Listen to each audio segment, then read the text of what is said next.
అందరికీ నమస్కారం ఫ్రెండ్స్. ఈసారి మనం వ్యూహం మూవీ చూసాము. ఒకరోజు లేట్ అయింది, కానీ ఇక్కడ మన అసలు అప్డేట్ ఏంటంటే అప్డేట్ అంటున్నా రివ్యూ.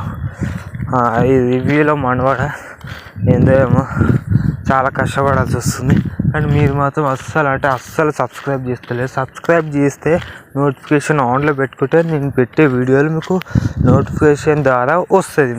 మీకు ఎన్నిసార్లు అయిపోయినా మీకు అర్థమవుతలేదు. అంటే ఇంతవరకు అయితే నేను చెప్పలేను, నేను చెప్తున్నా. మీరు ఒకసారి సబ్స్క్రైబ్ చేసి పెట్టుకుంటే మంచిగా మన ఛానల్ గ్రో అవుతుంది. మళ్ళీ షేర్ చేస్తే ఎక్కువ మందికి వస్తాయి. లైక్ కూడా చేయండి. మంచిగా నాకు ఎక్కువ చేయాలనిపిస్తుంది మూవీ అప్డేట్స్ గురించి. మీరు ఇంకెక్కువ సపోర్ట్ చేయండి.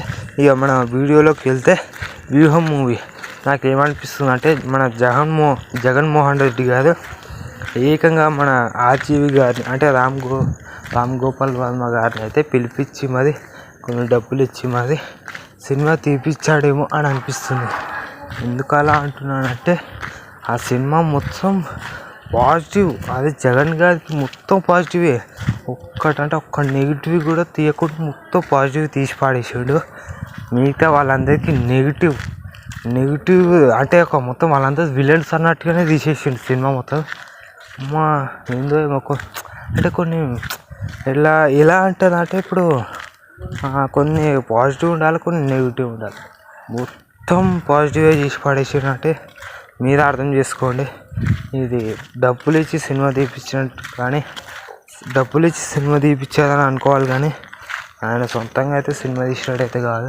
ఫస్ట్ ఆఫ్ ఆల్ ఈ సినిమా నాకు నచ్చిందా లేదా అని ఒక మాట చెప్పాలంటే, నచ్చలేదు. బిలో యావరేజ్ కన్నా ఫ్లాప్ దొరుకుతామని చెప్పుకోవచ్చు.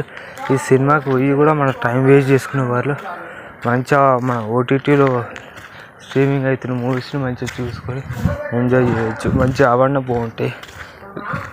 ఇంకొక మాట చెప్పాలంటే, గ్రాఫిక్స్ కానీ డబ్బింగ్ కానీ అంతా విజువల్స్ ఏమంతగా నాకు బుర్రకి ఎక్కలేదు.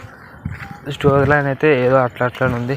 స్టోరీ లైన్ అసలు అవసరమే ఉండదు దీంతో. ఎందుకంటే తెలుసు కదా, జగన్మోహన్ రెడ్డి గారి బయోపిక్ లాగా తీసినట్టు లెక్క మూవీ మాత్రం. నాకైతే బిలో యావరేజ్ మూవీ. మీకు నచ్చింది. మీరు ఒకసారి బిలో లేదా ఒకసారి కామెంట్ చేయండి ప్లీజ్.